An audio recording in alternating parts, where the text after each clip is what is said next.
Friends, नमस्ते, राधे राधे। कैसे हैं आप सभी? आई होप आप सभी बहुत अच्छे होंगे। तो फ्रेंड्स, मैं सोनिया वेलकम करती हूँ आपको अपनी और नई वीडियो में। तो फ्रेंड्स, आज की वीडियो बहुत ही इम्पॉर्टेंट है, बहुत ही हेल्पफुल आपके लिए होने वाली है।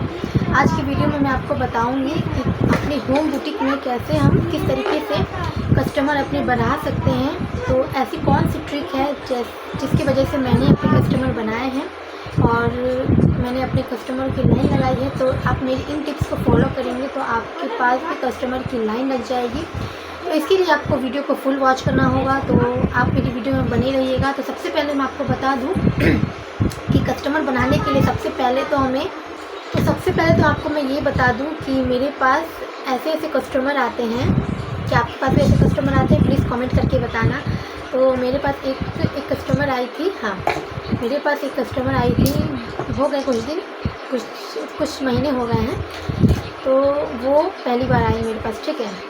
वो 3 ब्लाउज़ लेके आई मेरे पास, जो कि मैं सादा ब्लाउज सिलती हूँ 180 रुपये में सिलती हूँ। अस्तर वाले ब्लाउज को मैं 150 में सिलती हूँ। तो वो कस्टमर मेरे पास आई, ठीक है, 3 ब्लाउज लेके आई। तो अस्तर वो लेके आई थी, तो उन्होंने कहा कि हम 3 ब्लाउज आपसे सिलवा रहे हैं, आप हमें 100 रुपये में सिलें। तो फ्रेंड्स, आप बताइए कि 100 रुपये में अस्तर वाला ब्लाउज कौन सिलता है? 100 रुपया तो कोई हमारे यहाँ, हमारे आसपास बुटीक में कोई भी नहीं सिलता। सादा ब्लाउज 100 रुपये में नहीं है, अस्तर वाला क्या ही हो सकता है। तो मैंने उनसे कहा कि बहन, आप जाओ बुटीक में पता कर लो, अगर बुटीक में आपसे 150 रुपया भी कोई लेगा तो आप मेरे पास आना, मैं आपसे 1 रुपया नहीं लूँगी। तो वो उन्होंने कहा कि नहीं, हम आपके पास आए तो हम बुटीक में क्यों जाएँ। तो यानी कि वो पहले से बुटीक में गई थी। उन्हें सादा, हमारे यहाँ, मैं अपना बताती हूँ, मैं रेट अपना पता करके बैठी हूँ। हमारे यहाँ सादा ब्लाउज का रेट है बुटीक में कि कहीं 150 है, कहीं 175 है, मतलब 150 से नीचे कहीं नहीं है। लेकिन मैं 80 रुपया लेती हूँ। क्यों? क्योंकि कस्टमर बनाने के लिए, जो कि मैं 80 रुपया अभी कुछ महीने से 100 रुपया में कर रखी हूँ। लेकिन 80 रुपया लेती थी 10 साल से, पहले लेती थी 60, फिर 70, फिर 80। अब कुछ महीने, 2-3 महीने हो रहे हैं मैं अपना रेट बढ़ाती हूँ, जो कि 20 रुपया बढ़ाई हूँ, ज़्यादा नहीं बढ़ाई, 100 रुपया लेती हूँ। लेकिन फिर भी लोगों को लगता है कि बहुत ज़्यादा रेट है। तो ठीक है, आपको ज़्यादा रेट लगता है तो आप जाइए मार्केट से पता कर लीजिए। तो उन्होंने कहा, जो कस्टमर आई थी 3 ब्लाउज लेके, तो उन्होंने कहा कि हम आपके पास आए तो हम क्यों जाएँ। तो मैंने कहा कि नहीं बहन, इतना नहीं हो सकता, क्योंकि 100 रुपया तो मार्केट में तो 150 में तो आपका सादा ब्लाउज सिलता है, तो मैं 100 रुपया नहीं ले सकती प्लीज़। तो उन्होंने कहा कि दीदी, आपको 100 रुपया में सिलना है तो सिलिए, मतलब एहसान, जैसे हम पे एहसान कर रही है वो, इस तरीके से हमें बोल रही है कि आपको 3 ब्लाउज, हम 3 ब्लाउज सिलवा रहे हैं, कोई 1 ब्लाउज नहीं सिलवा रहे हैं, 3 ब्लाउज आप 300 रुपये में सिलो, नहीं सिलना है तो छोड़ो, हम ले जाते हैं।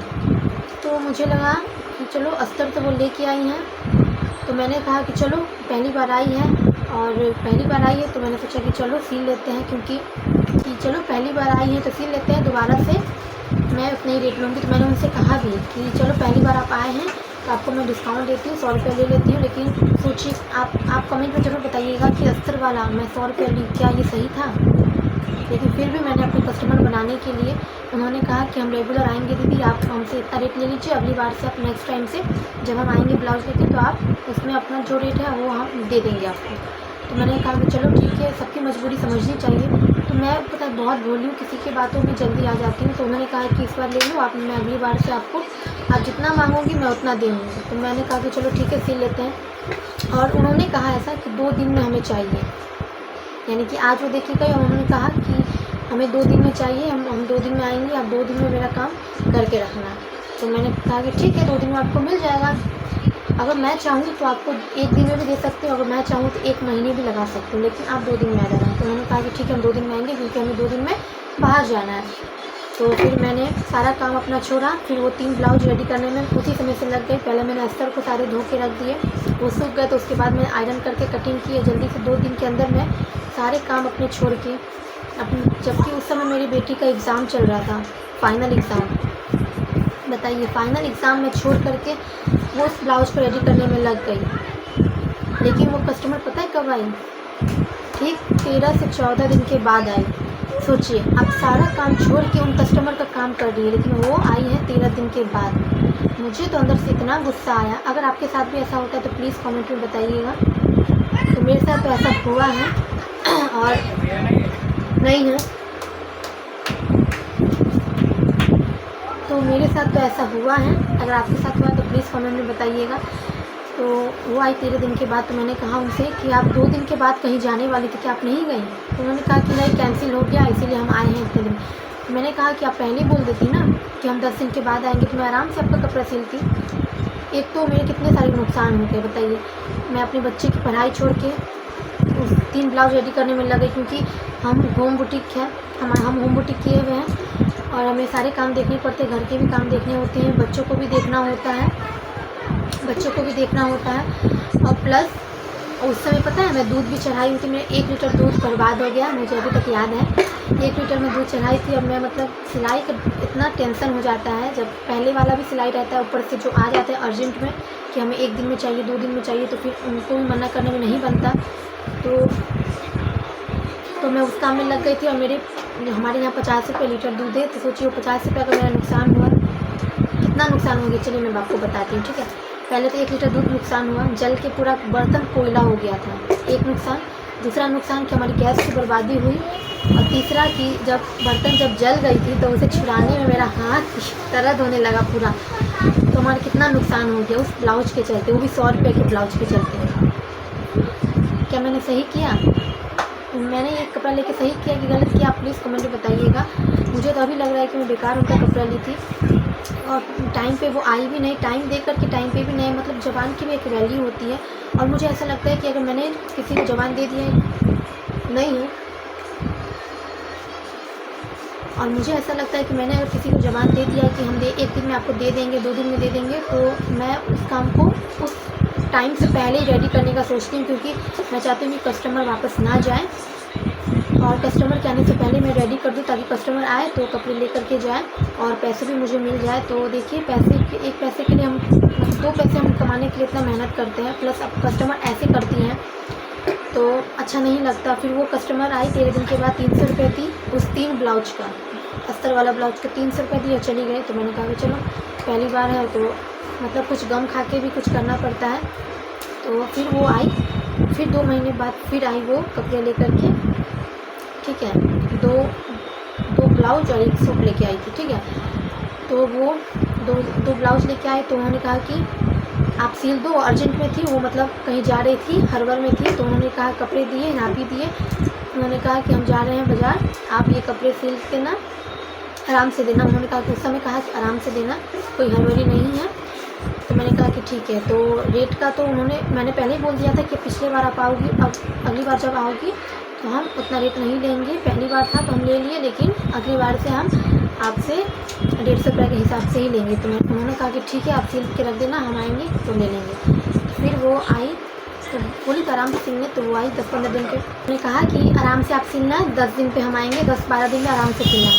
तो मुझे तो डाउट हो गया था कि ये कस्टमर अपनी ज़बान की पक्की नहीं है, इनकी ज़बान का कोई वैल्यू नहीं है। जब इन्होंने 2 दिन पे कहा था तो वो 10 दिन पे 12 दिन पे आई थी, अभी 10-12 दिन कह रही है, तो यानी कि 1 महीने पे आएगी।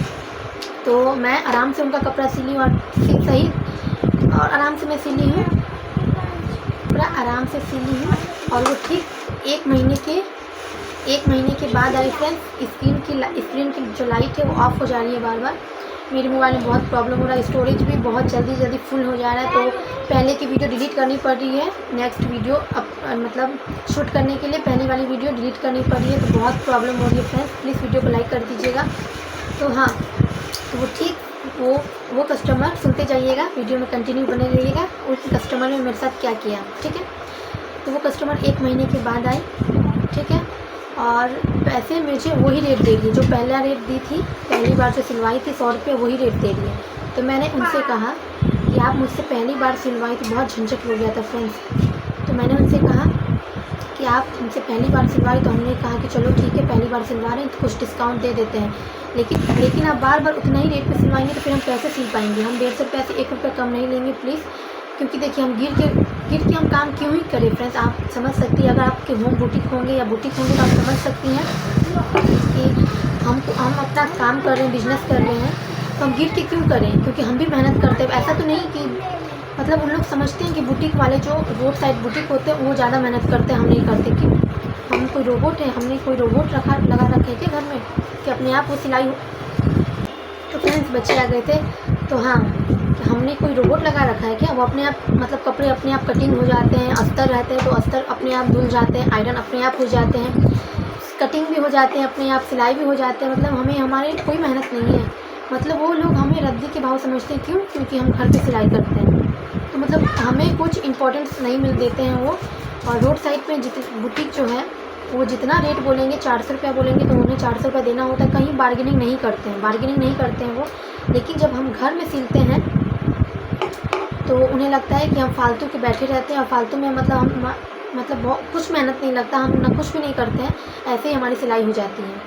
तो उन्हें ये लगता है हमें रद्दी के भाव समझते हैं। तो फ्रेंड्स, मैं आपसे ये कहना चाहूँगी कि आपको कस्टमर बनाने हैं, बनाइए, लेकिन इतना भी गिर के काम नहीं कीजिए कि आपको वो रद्दी के भाव समझने लगे। अगर आप एक बार कस्टमर से कम रेट लेंगे तो उनको आदत हो जाएगी, आप बार बार वो आपसे इतने ही रेट पे काम करवाएंगे।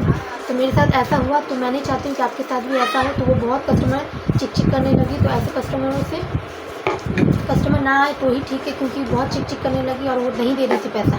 तो मैंने उनसे कहा कि आप जाओ पता कर लो, मैं आपको ले के चलती हूँ बुटीक में, मैं चलती हूँ, आप पता कर लेना कितना रेट लेते हैं। अगर वो 100 रुपया लेंगे तो मैं आपसे 1 रुपया नहीं लूँगी, मैं आपको फ्री में दे दूँगी कपड़ा। तो उन्होंने कहा कि हम 100 रुपया ही देंगे, उससे 1 रुपया आपको ज़्यादा नहीं देंगे, आपको लेना है तो लो, नहीं तो हम जा रहे हैं। तो बताइए फ्रेंड्स, ऐसे में क्या ही कर सकते हैं हम।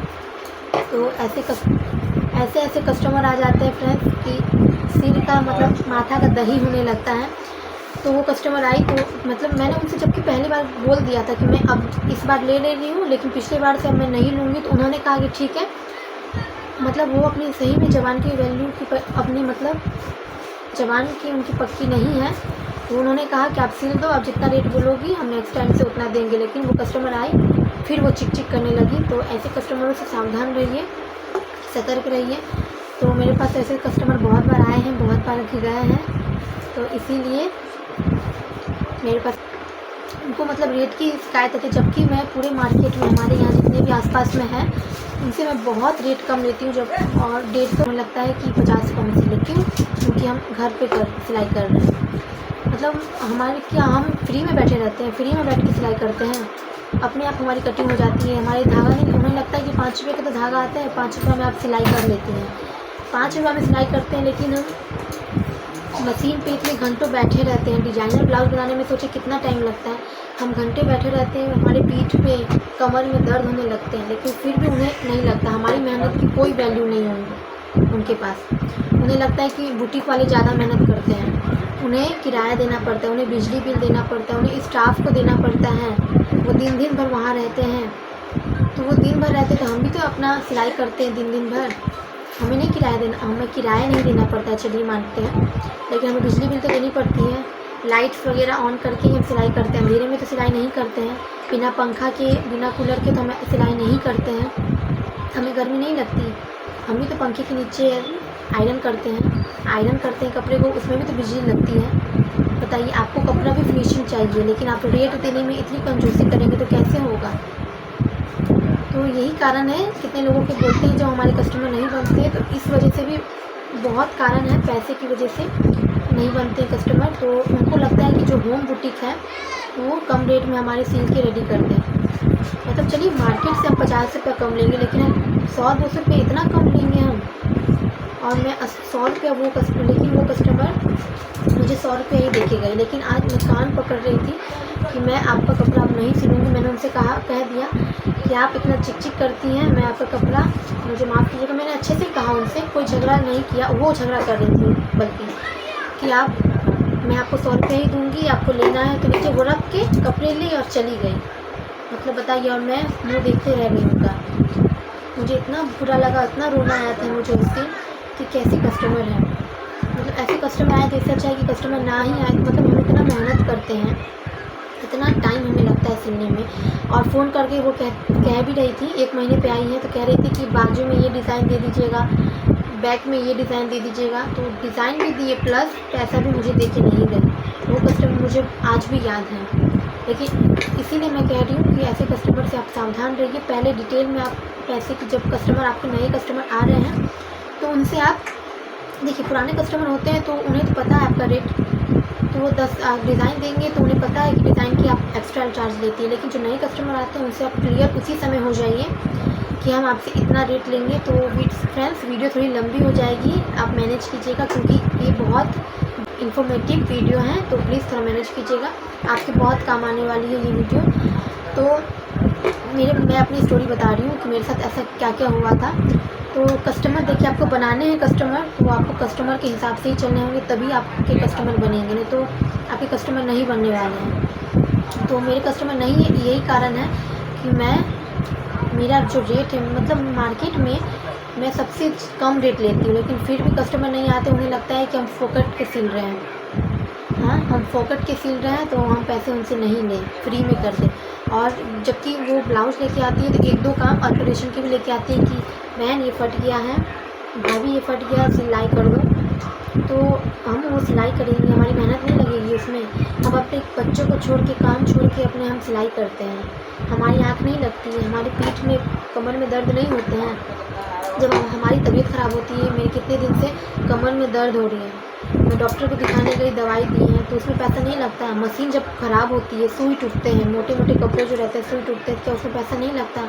मेरी मशीन जब ख़राब होती है तो रिपेयरिंग के 500 से 1000 रुपया लग जाती है, क्योंकि ये दूसरे सर्विस सेंटर में ही जाके ठीक होती है। ऐसे वैसे कोई नहीं बनाता इस मशीन को, तो 500 से कम कोई खोलने का चार्ज सिर्फ 500 है। अदरवाइज़ कुछ इसमें कुछ पार्ट पुर्जा ख़राब है तो उसका चार्ज अलग है।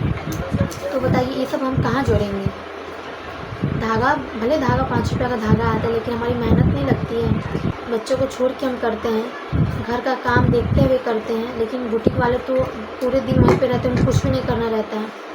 तो जितना मेहनत वो करते हैं उतना मेहनत हम भी करते हैं, लेकिन फिर भी हम रेट कम रखते हैं। क्यों? क्योंकि हमारे पास कस्टमर आए, लेकिन फिर भी कस्टमर आके चिक चिक करते हैं। तो बताइए ऐसे में क्या किया जाए? और एक कस्टमर का मैं बताती हूँ, वो ऊपर रखी हूँ, मैं आपको दिखाती हूँ, ठीक है फ्रेंड्स। ये देखिए, ये ब्लाउज 8 महीने हो गए, 8 महीने से ये 3 ब्लाउज, 4 साड़ी वो ले गई हैं और 3 ब्लाउज उनका मेरे पास है। टोटल उनके अभी तक 1 रुपया भी मुझे नहीं दे के गई, जबकि वो साड़ी ले गई है, 4 साड़ी ले गई है, फॉल पिको के करवा के वो ले गई है, और 4 साड़ी वो ले गई है फॉल पिको करवा के। और उन्होंने कहा कि हम जब ब्लाउज लेने आएंगे तब हम पैसे दे देंगे, तो हम कुछ दिन में आ जाएंगे, 2-3 दिन में ब्लाउज लेने। जबकि मैं ब्लाउज सिली थी, लेकिन वो फिर भी ब्लाउज नहीं ले गई हैं, और मैं दी भी नहीं हूँ, क्योंकि वो पैसे देती तभी मुझे देना था। तो उन्होंने कहा कि 2 दिन के बाद हम आएंगे, पैसा दे देंगे और ब्लाउज आप उनको दे दीजिएगा। मैंने कहा ठीक है। वो 2 दिन, आज 8 महीने हो रहे हैं, 8 महीने से अभी तक कोई सितंबर या अक्टूबर में हमसे सिलवाई थी ब्लाउज, हाँ नवरात्रि के समय में। तो वो साड़ी ले गई और ब्लाउज मेरे पास ही छोड़ गए, अभी तो पैसे भी 1 रुपया नहीं दिए हैं। और मुझे वो मार्केट में मिलती भी नहीं है, मतलब बाहर मिलती भी नहीं है जो मैं उन्हें बोलूँ।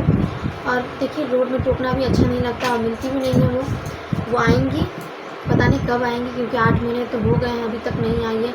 और बताइए, मैंने तो मेहनत किया था, मेरे जो पैसे बन रहे हो तो उन्हें तो देना चाहिए था ना, कुछ तो पैसे कम से कम दे के जाती। मतलब मेरी बहनी भी नहीं करवाई और वो अपने कपड़े भी ले गई। और एक भरोसा है मेरा कि हाँ वो आएंगे, क्योंकि उनका ब्लाउज मेरे पास है, तो आज नहीं तो कल आएंगे, बस मैं यही सोच के रह रही हूँ। और आखिर वो अभी तक नहीं आई हैं। तो बताइए फ्रेंड्स, अगर आपके पास भी ऐसे कस्टमर आते हैं तो मुझे कमेंट में ज़रूर बताइएगा। तो मेरे पास तो एक नमूने वाले कस्टमर आते हैं, तो ऐसे कस्टमरों से सावधान रहिए, सतर्क रहिए। आप पहले पैसा ले लीजिए, उसके बाद ही मैं तो कहूँगी पहले आप कुछ एडवांस ले लीजिए। अगर वो कह रही हैं कि हमें अर्जेंट चाहिए, 2 दिन में चाहिए, तो आप एडवांस उनसे ले लीजिए, ताकि आपको भी तसल्ली रहेगी, चलो हमने एडवांस ले लिया। लेकिन कस्टमर बोल दे कि हम कल आएंगे लेने के लिए, 2 दिन में आएंगे, और वो 2 दिन कह के वो 1 महीने लगा दे, तो आपकी तो मेहनत इतनी गई। और मेरी मेहनत देखिए, मेरा 1 लीटर दूध बर्बाद हुआ, गैस बर्बाद हुआ, लेकिन फिर भी वो 100 रुपया दे के गई है। और दोबारा भी वो दे के गई है, मतलब धमकी से दे के गई है। मशीन पे रखी है और कपड़े लिए है, चलते बनी है। फिर आई होती बात, यही 5-6 दिन हो रहे हैं, एक ब्लाउज लेके आई थी। तो मैंने कहा देखिए दीदी, मैं आपका कपड़ा सिलूँगी एक शर्त पे, आपको पहले अभी पैसे जमा करवाने होंगे, तभी मैं आपका कपड़ा सिलूँगी। तो लेकिन वो उस समय दे दी, सादा ब्लाउज था तो वो सिर्फ पूरा दे दी। फिर मैं अपना उनका ब्लाउज सिल के रेडी की हूँ, तो वो आएंगी ले जाएंगी अपना। तो चलिए कोई बात नहीं, वो पैसा दे दिए तो मुझे उतना टेंशन नहीं है। कभी भी आए वो मुझे कोई मतलब नहीं है, क्योंकि मुझे तो पैसा मिल गया और मैं उनका काम करके रख दी हूँ, और कभी भी आए अपना ले जाए। तो लेकिन इस वाले ब्लाउज के अभी तक पैसे नहीं मिले हैं। अगर पैसे भी मिल जाते तो मैं अपना कुछ काम करती, क्योंकि देखिए हम 2 पैसे के लिए कुछ काम कर रहे हैं, तो थोड़ी प्रॉब्लम हो रही है। तो फ्रेंड्स आज की वीडियो बहुत लंबी हो गई है। आई होप आपको आज की वीडियो अच्छी लगी होगी, इन्फॉर्मेटिव होगी। तो आप प्लीज़ वीडियो को लाइक कीजिएगा, चैनल पे नए हैं तो सब्सक्राइब कीजिएगा। तो चलिए मिलते अगली वीडियो में, तब तक के लिए बाय बाय।